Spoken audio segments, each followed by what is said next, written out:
بسم اللہ الرحمن الرحیم۔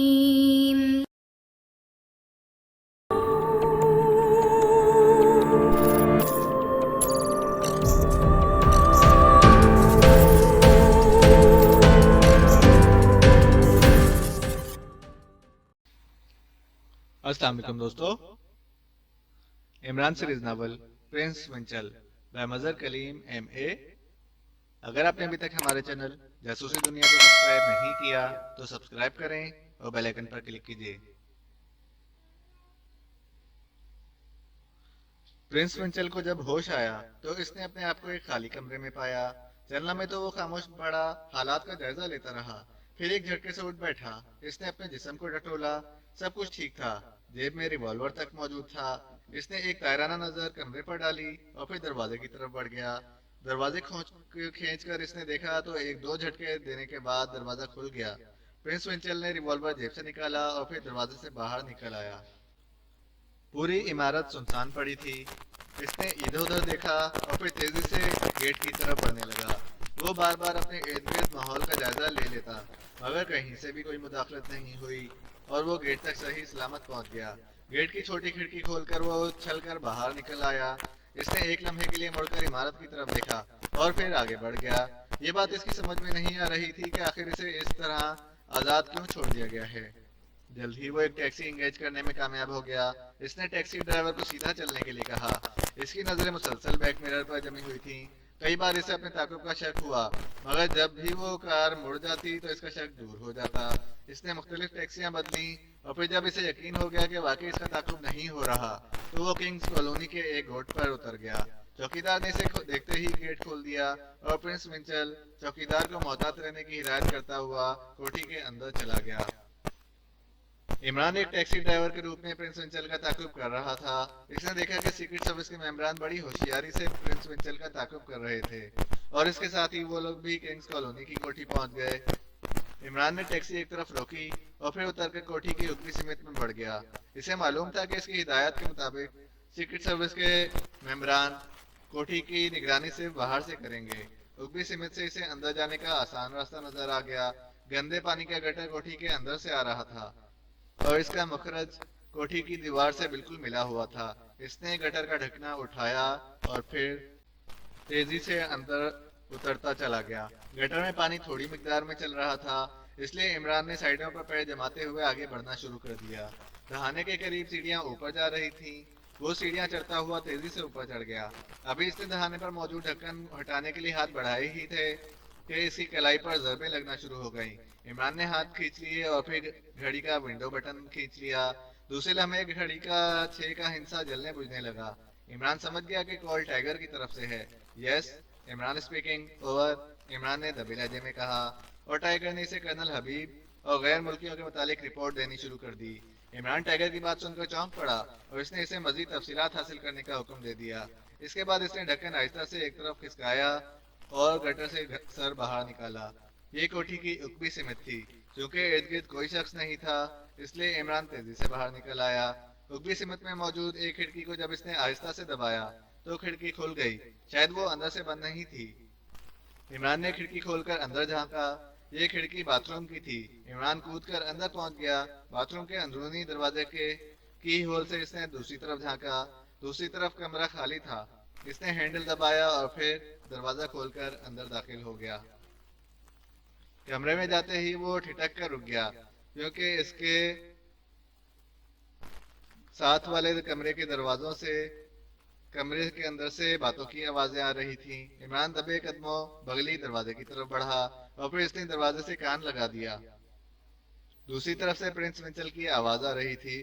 وہ شاید کسی کو کال کر رہا تھا۔ یس باس، میرا تعاقب نہیں کیا گیا، میں نے بہت اچھی طرح چیک کیا ہے، اوور، مگر یہ کیسے ہو سکتا ہے کہ وہ تمہیں وہاں لے جا کر آزاد چھوڑ دیں؟ ضرور کوئی خطرناک چال کھیلی گئی ہے۔ دوسری طرف سے ایک کرخت آواز سنائی دی۔ میں بھی اس پہلو پر سوچتا رہا ہوں، مگر کوئی بات میری سمجھ میں نہیں آئی، اس لیے میں نے مناسب سمجھا کہ آپ کو کال کر کے مزید ہدایات لے لوں، اوور۔ ٹھیک ہے، تم نے ان کا ہیڈ کوارٹر تو دیکھ لیا ہے۔ تمہارا مشن یہ ہے کہ اپنے گروپ کو ساتھ لے کر کل رات 12 بجے تک انہیں ہر قیمت پر الجھائے رکھو تاکہ میں اپنا اصل مشن کامیابی سے پورا کر لوں۔ اس کے بعد ہم سب فوراً اس ملک سے چلے جائیں گے۔ دوسری طرف سے جواب دیا گیا، ٹھیک ہے جناب، میں اپنے گروپ سمیت ان کے ہیڈ کوارٹر پر حملہ بول دیتا ہوں۔ مجھے پوری امید ہے کہ کل رات تک انہیں دوسری طرف منہ پھیرنے کی ہم فرصت ہی نہیں دیں گے۔ اوور، پرنس ونچل نے جواب دیا۔ فوری حلہ بولنے کی ضرورت نہیں، ہو سکتا ہے تم کل رات تک انہیں الجھائے رکھو۔ آرام و اطمینان سے کام کرو، جلدی کی ضرورت نہیں ہے۔ ہیڈ کوارٹر کی نگرانی جاری رکھو۔ اس احمق عمران کی ضرور مکمل نگرانی ہونی چاہیے، اور وقتاً فوقتاً کوئی ایسی حرکت کرتے رہو جس سے وہ تمہارے معاملے میں ہی الجھے رہیں اور اصل مشن کی انہیں ہوا بھی نہ لگ سکے۔ اوور، کرخت آواز میں ہدایات دی گئی۔ ٹھیک ہے باس، مگر کیا اصل مشن کے دوران میری اور میرے گروپ کی ضرورت نہیں پڑے گی؟ اوور، پرنس ونچل نے پوچھا۔ یہ بعد میں دیکھا جائے گا، دوسرے گروپ کی نفری ہی کافی ہے اور وہ سب ایسے کاموں میں پوری مہارت رکھتے ہیں۔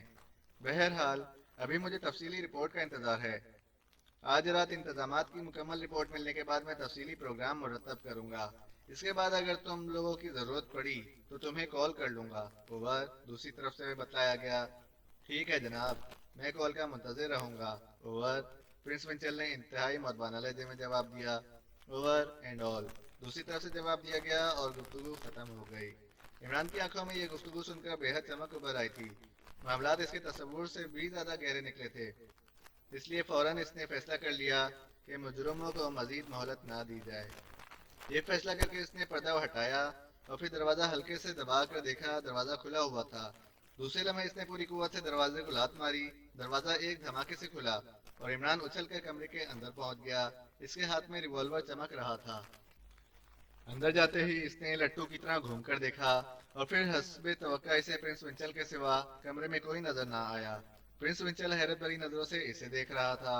عمران کا ریوالور کا رخ اس کی طرف تھا، چہرے پر حماقتوں کا آبشار بہہ رہا تھا۔ اوہ پرنس، آخر تم یہاں آ ہی گئے، خوش آمدید، خوش آمدید، پرنس ونچل نے اپنے آپ کو سنبھالتے ہوئے کہا۔ اب اس کے چہرے پر بھی معصومیت کی تہ چڑھ گئی تھی۔ اگر تمہیں میرے یہاں آنے پر اعتراض ہو تو واپس چلا جاتا ہوں۔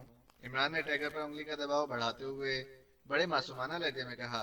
ارے نہیں پرنس، بھلا ایسا کیسے ہو سکتا ہے کہ پرنس ونچل کے پاس کوئی مہمان آئے اور یوں چلا جائے، اور پھر مہمان بھی تم جیسا؟ میں تمہارا شایان شان استقبال کروں گا، پرنس ونچل نے مسکراتے ہوئے کہا، اور دوسرے لمحے اس نے اپنا پاؤں زور سے میز کے کونے پر مارا۔ خبردار، غلط حرکت مت کرنا، عمران نے اسے گھورتے ہوئے کہا۔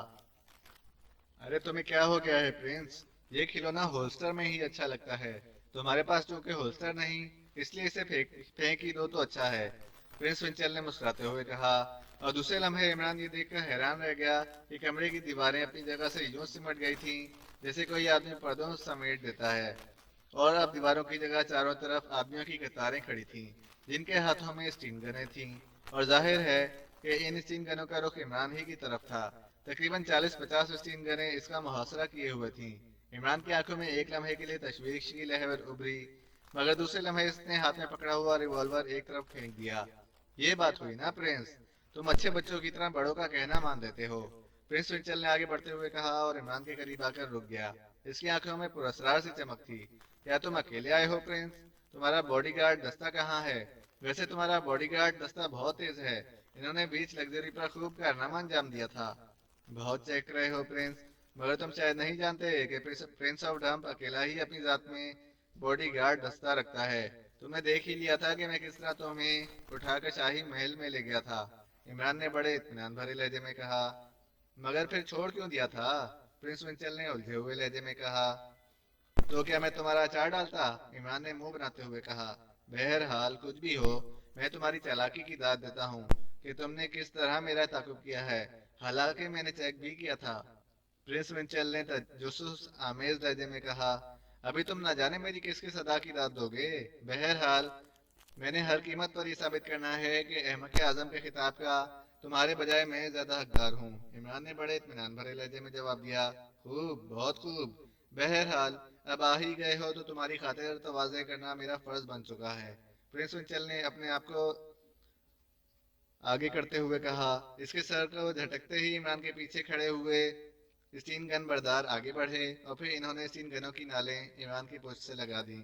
اسے مہمانوں کے خصوصی کمرے میں لے جاؤ اور جتنی جلدی ہو سکے خاطر تواضع کرو، یہ ہمارا مہمان ہے، بس اس کا خیال رکھنا کہ یہ ذرا شرارتی قسم کا مہمان ہے۔